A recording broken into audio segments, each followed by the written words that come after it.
South Africa's President Jacob Zuma is fighting for his political life after senior members of his own party tabled a motion of no confidence against him. Well, they're angry about the decision to sack the country's finance minister 2 months ago. The National Executive Committee, which is the highest decision-making body of the ruling African National Congress, has final say on whether to uphold or reject the motion. Meanwhile, senior party members are also demanding a judicial investigation into an Indian family's influence on the government's decision-making process. Leaked emails published in newspapers appear to show the extent to which the United Arab Emirates-based Gupta family may have managed to control state institutions. The emails show that the family is accused of having influence in making key cabinet appointments, and that some of the appointees took direct instructions from Gupta associates. Employees of Gupta linked businesses were put in charge of state-owned entities that in turn offered lucrative government contracts to companies tied to the family. The Guptas also reportedly secured a luxurious home in Dubai for South African President Jacob Zuma and his family. Both Zuma and the Gupta family deny any wrongdoing. The president says he is not opposed to any inquiry into the allegations that have been made against him. Well, to discuss this further, I'm joined by Aisha Kaji. She is an independent political analyst based in Johannesburg. Aisha, thank you so much for joining us. There's quite a lot to this story, isn't there? Bottom line, though, Absolutely. is will the ANC agree to remove Jacob Zuma? In the short term, probably not. It's probably going to wait until December when the ANC has its elective conference.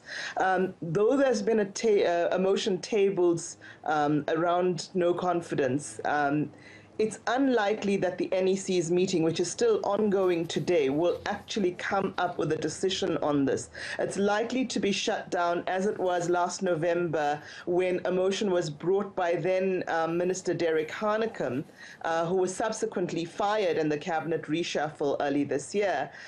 So it's unlikely that Mr. Zuma will go immediately, but certainly behind-the-scenes maneuvering seem to indicate that at the elective conference in December, we will see some shift. What do you make of these leaked emails? Is it correct that some people are speculating Zuma would like to go and set up in Dubai? Well, certainly his links to the Gupta family, the Indian family mentioned in your report, are very, very close.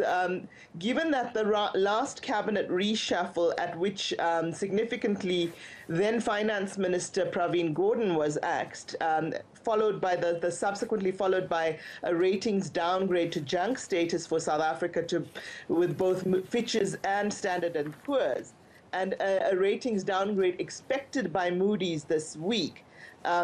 The allegations at the time were that Mr. Zuma consulted the Gupta family around the cabinet reshuffle and did not consult senior ANC members, certainly did not consult the NEC of the ANC, which is, as you said, the highest decision-making body.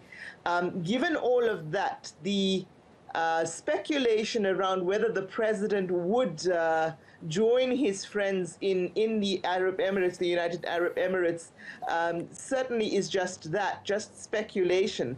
But it's very, very evident, both from the state capture report and an allied civil society report that was made public earlier this week, that Mr. Zuma's links to this family are very close, and that the levels of patronage in which they're involved extend not only to Mr. Zuma and his family, but also to other senior members of his cabinet. Aisha, let me ask you about the view on the continent generally of Africa about Jacob Zuma, because this isn't the first time that Zuma has been in trouble. His reputation's been dragged down.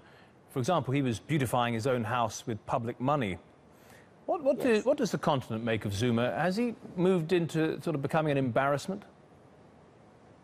Well, given that there are so many past and sitting presidents and other heads of state around Africa who have been involved in similar levels of corruption, similar types of activity, self-enrichment, building themselves homes and palaces, etc., it unfortunately seems that Mr. Zuma has followed a precedent on the continent.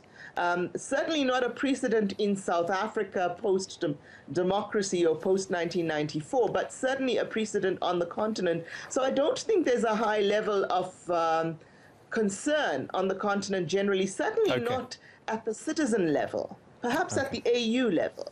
Aisha, thank you so much for joining us today.